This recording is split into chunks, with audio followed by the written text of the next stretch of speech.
वाणी देव सवितर्दुरितानि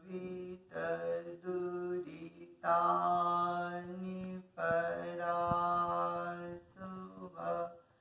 यत् भद्रं तन्न आसुव। ॐ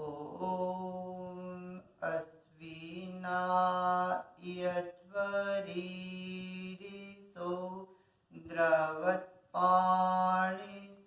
भस्पति पुरुभुजाचनस्य तम्। ॐ नमो भगवते धन्वन्तराय अमृतकलशहस्ताय सर्वामय विनाशिनाय श्रीविष्णवे ठठ स्वाहा।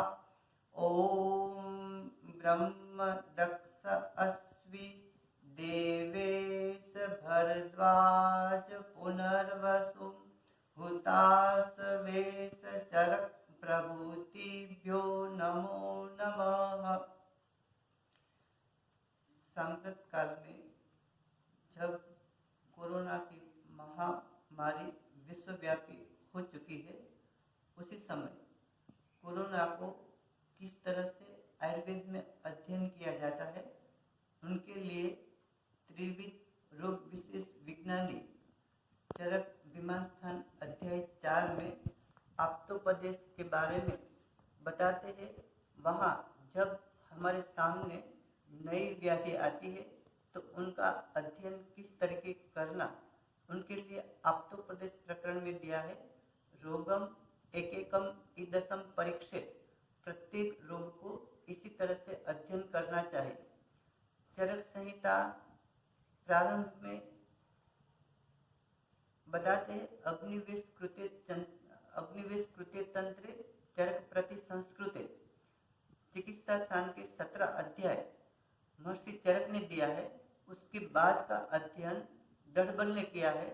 तो इस विधि के आधार पर प्रत्येक रोग के जो कैसे उत्पन्न होता है, उसके पूर्व रूप क्या है, किस कारणों से रोग होता है, उनके पूर्व रूप क्या है, उसके रूप क्या है, उसका प्रशमन कैसे किया जाता है, उनके लिए क्या क्या परहेज रखनी चाहिए, क्या क्या किस तरह से हम इस बात को ठीक कर सकते हैं, इस तरह से अध्ययन करके दृढ़ बल्ले बाकी के चिकित्सा स्थान के अध्याय कल्प और स्थिति स्थान इसी तरह से पूर्ण किया है।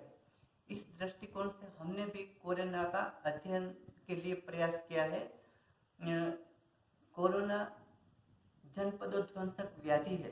जनपदोध्वंस का मतलब यह होता है कि जब देश का कुछ हिस्सा, गांव, जनपद, देश या विश्व का कुछ हिस्से में महामारी ऐसी फैल जाती है कि जिनके संक्रमण से कई लोग एक साथ मर जाते हैं। तो कोरोना इस समय विश्वव्यापी जनपदोध्वंसक व्याधि है। उनका विवरण औपसर्गिक व्याधि के अंतर आता है। औपसर्गिक व्याधि के अंतर्गत भी वो अभिसंगत व्याधि है। औपसर्गिक का मतलब यह होता है कि जब एक व्यक्ति से दूसरे व्यक्ति में या एक पशु से दूसरे पशु में या एक पक्षी से अन्य योनियों के अंतर्गत जब उनका आविर्भाव हो जाता है तो इस तरह से संक्रामक व्याधि फैल जाती है। वो अभिसंगत के अंतर्गत भी आती है। इस प्रकार के जब व्याधि फैलते हैं तो पहले अभिसंग हो जाता है। पहले वो व्याधि से हमारा शरीर को आक्रांत कर देते हैं। आक्रांत करने के अनंतर दोष का अनुबंध हो जाता है। उनका हेतु विशिष्ट है और उनकी चिकित्सा भी विशिष्ट बताई गई है, नहीं कि दोषानुसार। हम लोग जब उनको ज्वर में सन्निहित कर लेते हैं तो ज्वर चिकित्सा के जैसे उनकी सारवार करने का प्रयास करते हैं, लेकिन उसकी सारवार में विशिष्ट भाव महर्षि चरक ने बताया है। महर्षि चरक ने जनपदोध्वंस में उनके लिए 4 कारण बताया है। जब जल प्रदूषित होता है तो ऐसे जनपदोध्वंसक व्याधि होती है। जब वायु प्रदूषित होता है तो वायु के कारण भी अनेक लोग हताहत हो जाते हैं। चक्रवात है, सुनामी है, ये सब वायु प्रदूषण के कारण है। तो देश कोई भूभाग भी ऐसे ग्रस्त हो जाता है तो वहां भी महामारियां फैल जाती है। तीड़ है, उंदर है, उनके कारण भी ऐसे महामारियों का व्याप हो जाता है। और जब काल प्रकोपित हो जाता है तो पूरे विश्व में इस तरह की महामारी फैल जाती है। उस क्यों फैलती है उसके बारे में बताया है। जब राजा और प्रजा दोनों का अधर्म बढ़ जाता है तो ऐसी व्याधि बढ़ जाती है। ऐसी व्याधि क्यों बढ़ती है उसकी योनि बताइए। प्रज्ञापराधम तत् योनि। प्रज्ञापराध के कारण इस प्रकार के व्याधि फैलते हैं। प्रज्ञापराध किसे कहते हैं तो उसके बारे में बताया है। धी धृति स्मृति विभ्रष्ट यत् कुरुते कर्मम अशुभम तत् प्रज्ञापराधम। हमारी धी धृति और स्मृति भ्रष्ट हो जाती है तो प्रज्ञापराध होता है। तो प्रज्ञापराध के कारण ऐसी प्रकार की व्याधि, जब हम हिंसा करने लगते हैं, जब हम जो धर्मशास्त्र में निश्चित कर्म बताए हैं वो करने लगते हैं, तब ऐसी महामारी समाज में बताई गई है। जब ऐसी महामारी होती है तो धर्म के आचरण द्वारा उनका पराभव किया जाता है। धर्म के आचरण से कैसे पराभव किया जाता है? अभी महामारी फैली है तो कई गरीब लोग हैं, उसके पास खाना नहीं है, तो कई सेवाभावी संस्था और कई लोग उनके लिए, उनकी जठराग्नि की सांत्वना के लिए भोजन का दान करते हैं। कई लोग गायों को खाना खिलाते हैं, गायों को घास इत्यादि देते हैं। कई लोग कीड़ी, कुत्ते, कबूतर इत्यादि को देते हैं। कई लोग कैसे भी, जो लोग दुखी है उनके दुख के दूर करने के लिए प्रयास करते हैं। उनके माध्यम से भी ये जो जनपदोध्वंस के आणविक उत्पत्ति होती है उनका प्रशमन कर सकता है। तो ऐसे धार्मिक कार्यों को लोगों को सतत जारी रखना चाहिए।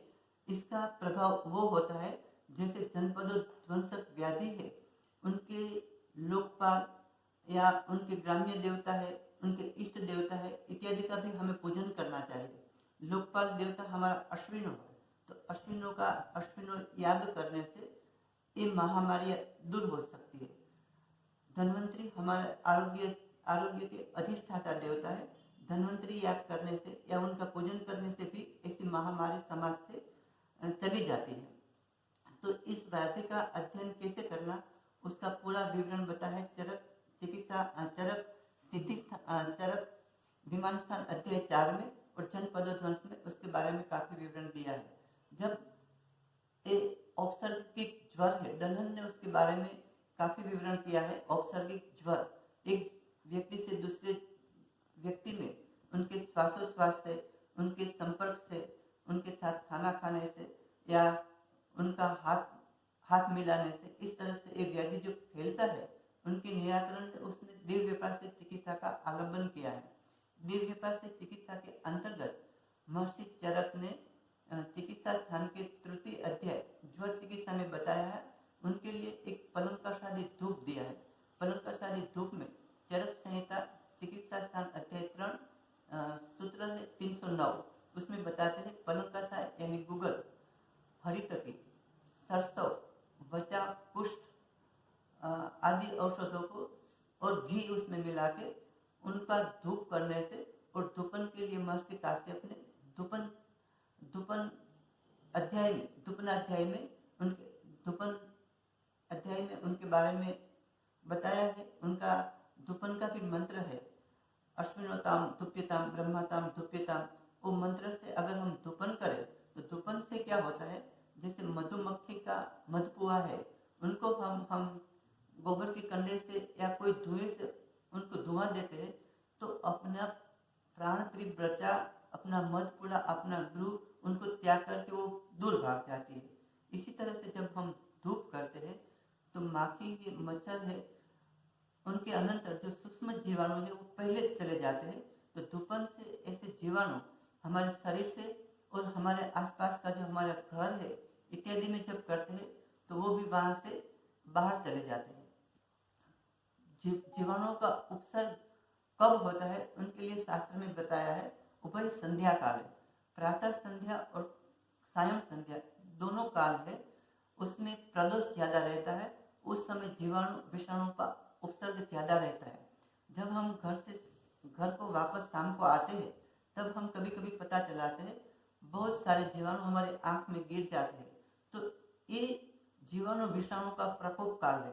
अगर इसी समय हमने अपने घर में इस धूपन द्रव्य से धूपन कर दिया तो मानो हमारे घर में जब रात को धूपन शाम को धूपन करते हैं सायं संध्या, तो पूरी रात के लिए हमारे घर है जीवाणु विषाणु से मुक्त हो जाएगा। जब सुबह में भी ऐसे जीवाणु विषाणु का उपसर्ग काल रहता है, उसी समय धूपन करेंगे तो भी हमारे घर से हमारे शरीर से जीवाणु विषाणु पूर्णतः बाहर निकल जाएंगे। तो इस तरह से जीवाणु विषाणु या कोरोना जैसे व्याधियों को हम अपने घर से, कोरोना जैसे जीवाणु विषाणुओं से हम अपने घर को मुक्त कर सकते हैं, अपने आप को मुक्त कर सकते हैं। उनके आगे चलकर महर्षि चरक चिकित्सा स्थान अध्याय 3 10 से 13 लेकर मंत्र बताते हैं। उसमें इष्टि यानी यज्ञ करना है, किस तरह से यज्ञ करना चाहिए तो उसके बारे में बताते हैं। ज्वर का प्रादुर्भाव आयुर्वेद ने बताया है रुद्र कोपात, भगवान रुद्र के कोप से ज्वर का प्रादुर्भाव होता है। तो ज्वर की शांति भी रुद्र की शांति से होती है। तो वहां बताया है ईश्वर यानी शिव की उसके गण नंदी आदि गण और मातृका सहित पूजन करने से, मुखमंडी का आदि जो मातृका है उनके साथ भगवान शिव का पूजन करने से या उसका इष्टि याग करने से भी एक ठीक होता है। एक कोरोना जैसी व्याधि या संक्रामक व्याधि है एक दूसरे में फैलनी ठीक हो जाती है। उसके बाद बताया है विष्णु सहस्त्र का पाठ। विष्णु सहस्त्र का पाठ करने से भी ये ज्वर कोरोना जैसा वायरस है उनका शमन हो जाता है। तो हम क्यों, शास्त्र में तो ये आप्त प्रमाण है ही है, भगवान पुनरस्तु आत्रेय का दिया हुआ है। हमने भी उनका प्रत्यक्ष अनुभव किया है। जब हमने अपनी पढ़ाई पूरी करी और चिकित्सा व्यवसाय में हम आए, उसी समय हमारे पास कई HIV के पेशेंट आए। जब HIV का पेशेंट आया तो हमने उनके अध्ययन के लिए, उनकी चिकित्सा के लिए काफी प्रयास किए। हम हिमालय, बद्री, केदार आदि क्षेत्र में गए, वहां से ब्रह्मकमल आदि औषधि लाकर उनको जीवाणु भोजपत्र आदि लाकर गंगोत्री इत्यादि की ओर से हमने पेशेंटों में काफी प्रयास किया। लेकिन ये जो वायरस जन्य रेट्रोवायरस जन्य HIV है उनका कुछ रिजल्ट नहीं आया। फिर हमारे घर में हम प्रति श्रावण मास को प्रतिदिन रोज का पूरे मास तक यज्ञ किया करते थे। उस यज्ञ में हमने कुछ HIV के पेशेंट को बुलाए, फिर पूरे महीने तक वो हमारे यज्ञ में बैठे। जब यज्ञ में पूरे महीने तक बैठे, उसके अनंतर हमने यहाँ की लेबोरेटरी में उनके इन्वेस्टिगेशन किया है तो उनके इन्वेस्टिगेशन नॉर्मल आ गए, उनके सभी रिकॉर्ड ठीक हो गए। उसके बाद जब नवरात्रि आई आसो महीने की, तो उस नवरात्रि में हमने पेपर में ऐड दिया और काफी लोगों को, HIV से ग्रस्त लोगों को अपने घर में उनका पूरा चिकित्सा शिविर यज्ञ के माध्यम से, योग से माध्यम से लिया। मैंने और अपने मित्र है निखिल योगी, उसने साथ में रहकर उनका पूरा शिविर लिया। उनका सभी लेबोरेटरी का इन्वेस्टिगेशन है अपने पास आज भी है, तो उनमें काफी अच्छा रिजल्ट मिला। तो इस तरह से HIV में रिजल्ट मिला। जब चिकनगुनिया का आक्रमण हुआ था सुरेंद्रनगर के आसपास के पूरे गांव उससे ग्रस्त थे, उसी समय जब हमने यज्ञ के माध्यम से हमने अपना ये जो चरक संहिता विमान स्थान अध्याय 3 में बताया है पलन प्रसादी धूप, उन धूप के माध्यम से हमने यज्ञ में आहुति दी और विष्णु सहस्त्र का पाठ किया। प्रत्येक विष्णु के नाम से एक एक आहुति देते जाते थे। तो पूरे गांव के लोगों को ऐसे एक जगह बिठा के ब्राह्मण के माध्यम से यज्ञ करवाते थे। जब यज्ञ पूरा हो जाता था तो सब लोग ज्वर मुक्त एक साथ हो जाते थे। जो नीचे नहीं बैठ सकते थे वो लोग एट ए टाइम जब यज्ञ पूरा हुआ नीचे बैठने हरने फरने लगते थे। उसके संदिग्ध चिकनगुनिया को आयुर्वेद में संदिग्ध सन्निपात ज्वर कहते, सभी लक्षणों से लोग एट ए टाइम मुक्त हो जाते हैं। 2-3 साल पहले वैसे ही जब डेंगू का आक्रमण हुआ, उसी समय भी हमने टंकारा है, मोरबी है, आसपास के कई गांवों में जाकर डेंगू के लिए ऐसे ही उसमें हमने अश्विनों की प्राण प्रतिष्ठा की थी। तो विष्णु सहस्त्र पाठ और अश्विनों का संयुक्त मंत्र करके उनका अध्ययन किया तो उसी समय गांव में 15 दिन तक गवर्नमेंट की टीम भी आई, एक भी केस फिर डेंगू का पॉजिटिव नहीं आया था। तो ऐसे इष्टि या देव व्यापार से चिकित्सा का आश्रय लेने से ऐसे जनपदोध्वंसक व्याधि ठीक हो जाता है। इसके बाद उसमें अथर्वशीर्ष या सहस्त्रशीर्ष पुरुष वाला जो सूक्त है अथर्ववेद का, ऋग्वेद का, उनका भी याग करना है। उसके लिए स्वस्ति अयन करने से उसका कल्याण होता है, सभी का कल्याण होता है। और शांति पाठ का मंत्र बताया है, तो शांति पाठ के शांतिकरण जो मंत्र है उनका भी अनुष्ठान करना है। और उसके लिए आरोग्य के अधिष्ठाता देवता भगवान अश्विनो है, वो त्रिलोक के आरोग्य के अधिष्ठाता देवता है, भूलोक, स्वर्गलोक और द्यूलोक। तो तीनों लोक में आरोग्य की सुरक्षा करते हैं। तो अश्विनों का याग हम प्रतिमास गांधीनगर स्थित हमारा अश्विनो देवालय है, द्वितीया का प्रतिमास यज्ञ करते हैं। उसमें कई असाध्य कर्मज व्याधि वाले लोगों को बुलाते हैं, वो ठीक हो जाते हैं। तो इसी तरह से प्रातः ईजा अश्विना, प्रातः काल में अश्विनों का पूजन करना चाहिए, सूर्योदय के पहले उनका यज्ञ करना चाहिए। तो कोरोना को निवारण के लिए प्रातः काल सूर्योदय होते होते ही वो यज्ञ पूरा हो जाए तो यज्ञ का धुआं हमारे शरीर में जाकर जीवाणु विषाणु का नाश करता है। यज्ञ के लिए अथर्ववेद में महर्षि अथर्वा ने बताया है, यत्र गृहे हवि तत्र कृष्ण हन, जिस घर में यज्ञ होता है वहाँ ऋतु संधिजन्य या ऐसे संक्रामक व्याधि होता है उनका निराकरण होता है। ऐसे संक्रामक व्याधि को दूर करने के लिए वहाँ अपामार्ग समित का उल्लेख किया है। तो अपामार्ग समित से और पलंकसादी धूप से हम अश्विनों और धन्वंतरी का याग करना चाहते हैं। प्रातः काल में अश्विनों का याग करेंगे, सायंकाल को भगवान धन्वंतरी का याग करेंगे। उस यज्ञ के माध्यम से भगवान ही हमें इंस्पायर करता है कि इस यज्ञ के माध्यम से ये लोग ठीक हो ही जाएंगे। आगे हमने HIV के पेशेंट ट्रीट किए हैं, तो ये पेशेंट भी वायरस के लिए यज्ञ से बढ़कर और कोई चिकित्सा नहीं है। उसके बाद औषध धारण करने का बताया है। तो हम 31 तारीख को गुरु पुष्यामृत योग है, उसी दिन हम अपामार्ग को अगले दिन बुधवार को अभिमंत्रित करेंगे, उनको निमंत्रण करेंगे। सुबह में ऋग्वेद अथर्ववेद के द्वितीय कांड में अपामार्ग सूक्त दिया है। तो हम अपामार्गम क्षुधामारम तृष्णामारम अभूतम अपत्यम अनपत्यम, इस मंत्र से अपामार्ग को अभिमंत्रित करके उनके गुरु पुष्यामृत के दिन उनको अभिमंत्रित करके सुबह में उनको ग्रहण करेंगे।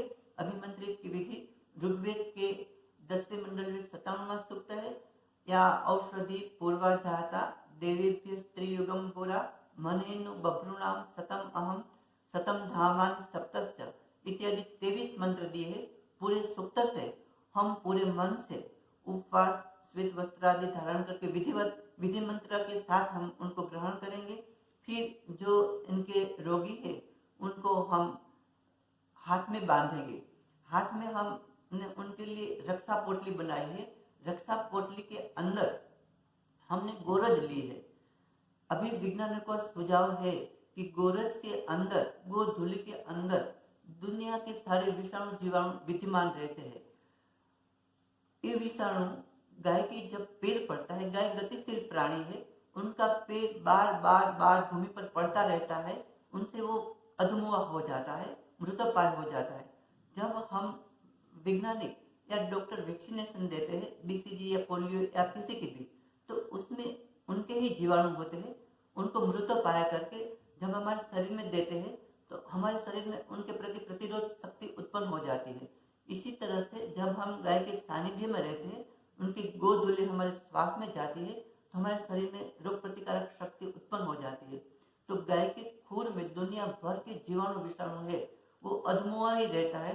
तो गोधूलि उसकी रक्षा हम हाथ में पोटली बनाएंगे और गोधूलि के साथ हम कुछ और औषध अपामार्ग स्वर्ग की भावना देकर गोधूलि को नशे भी देना चाहते हैं। ऐसे संक्रामक रोगों की ये बताया है ना कि उसमें हमारा अपर और लोअर रेस्पिरेटरी सिस्टम है, प्राणवायु संस्थान है, उसमें ही ज्यादा खराबी हो जाती है। तो उसका नस्य देने से इस सिस्टम पूरी कार्यरत रहेगी और ये नस्य के माध्यम से हमारे शरीर में भी रोग प्रतिकारक शक्ति डेवलप हो जाएगी। उसके अनंतर हमने उसके लिए सोचा है उनका जो औषध, उस औषध के लिए हमने कोरोना हरवटी बनाई है। कोरोना हरवटी प्रमाण के लिए महर्षि हरे राम ने आयुर्वेद औषधों का अद्भुत खजाना नाम के एक ग्रंथ लिखा है। उसमें ज्वर का कोष्ठक दिया है। उस ज्वर के कोष्ठक में बताया है कि यज्ञ का जो भस्म है, उस भस्म के अंदर विषाणुओं को मुक्त करने की असाधारण शक्ति है। उसके लिए हमने यज्ञ का भस्म लिया है और अमृता सत्व है सभी ज्वरों के निवारण के लिए। नवीन ज्वर हो, अजीर्ण ज्वर हो, निज ज्वर हो या आगंतुक ज्वर हो या औसर्गिक ज्वर हो या जनपदोध्वंसक, उसके लिए उसने वहां अमृता सत्व का विधान किया है। तो इस भस्म के साथ अमृता सत्व डाल दिया है। इनके अंदर विषाण भस्म योग का भी प्रयोग आता है। विषाण भस्म योग भी डाल दिया है। विषाण भस्म योग को हमने अर्क क्षीर की भावना दी है। उसमें अर्क क्षीर के बारे में लिखा है कि अर्क क्षीर के माध्यम से ज्वर का सद्य मोक्ष हो जाता है। तो अर्क क्षीर की भावना दी है, तुलसी स्वरस की भावना दी है और आद्रक स्वरस की भावना दी है। इस भावना के आधार पर हमने कोरोना हरवटी बताई है। हमने उनका अपने पर पहले एक्सपेरिमेंट कर लिया है। उनके माध्यम से जो कफ है उसका तुरंत निष्कासन हो जाता है। तो इस सुबह दोपहर शाम हम कोरोना के आतुरों को 2-2 गोली देंगे। उनके साथ महर्षि सुश्रुत ने, भगवान धन्वंतरी ने सूत्र स्थान के 38 अध्याय में एक आम्लक्यादि गण बताया है। वो भी सभी प्रकार के ज्वर का सद्य नाश करता है। तो हम उसमें एक आम्लक्यादि गण महर्षि कश्यप ने उसके लिए तीव्रताष्टक चूर्ण बताया है, वो भी इस्तेमाल करते। न च सर्वाणि औषधानि सर्वत्र कारणि भवन्ति, सभी औषध सभी रोगी में काम नहीं कर सकते।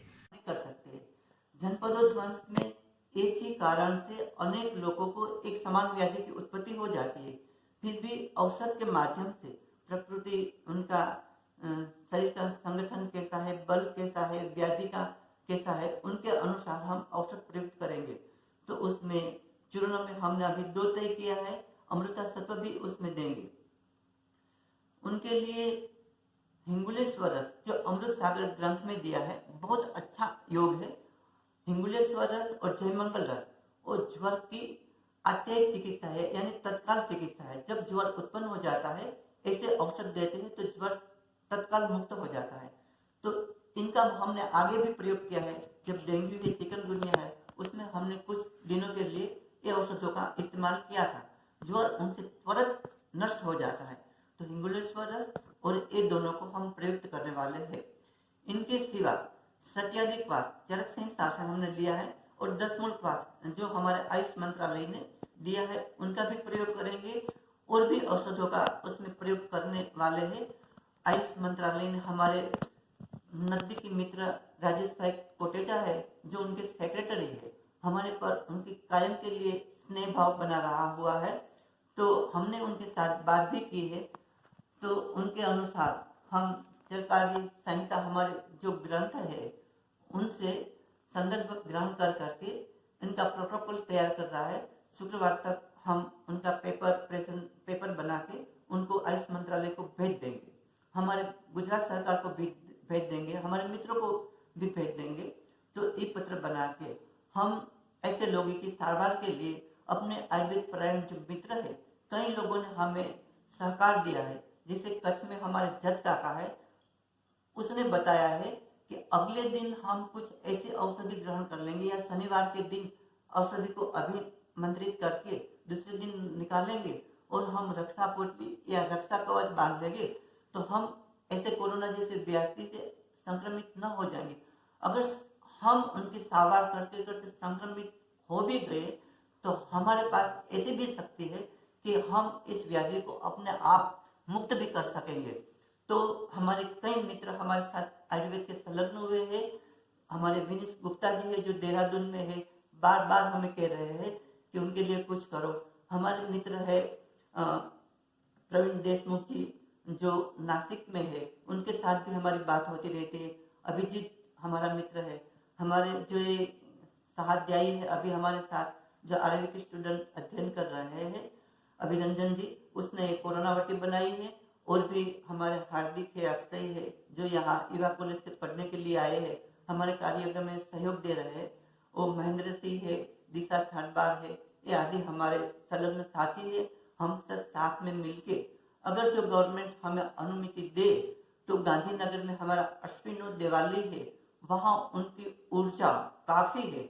वहाँ हमने एसएसपी जैसे व्याधियों को, जो वर्ल्ड में आज एसएसपी असाध्य व्याधि माना जाता है, उनके मरीजों को भी अश्विनो याग में ठीक किया है। तो हम मानते हैं वहाँ अश्विनों की ऊर्जा सविशेष है। जब अश्विनों की प्राण प्रतिष्ठा की, उस समय अश्विनों दे उसके अंतर मूर्ति के अंदर उनकी प्राण प्रतिष्ठा का सबको अनुभूति करवाई थी। तो उस क्षेत्र में रहकर हम वह कार्य करना चाहते। उनके जो मालिक है गौरांग भाई, उसने भी हमें अनुमति दे दी कि अगर आपको यहाँ कुछ करना है तो आप कर सकते हैं।